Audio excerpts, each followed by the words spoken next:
It's in the air. That's why it spreads.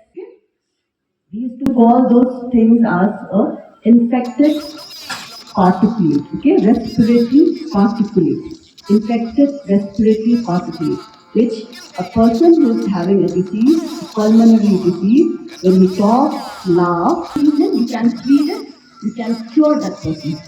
It is, but a person has to take treatment for your chest X-ray. It is a handheld X-ray, that's why we can carry it to the field and we can go to this type of scan with our X-rays.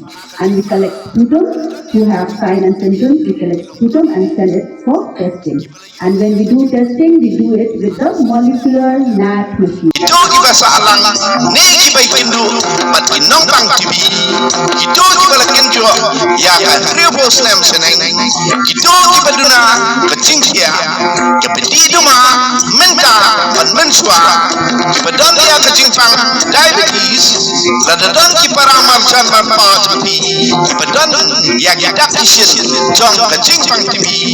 Gum kabajurho mikir ka bangsa dem hiar cingkia jerhos na shitman PSF hakapor men mir wan man partes no menta kasi ilaru kanyo ya kecing semar na kabenta kecing pang TV na jika semar bahaja jaya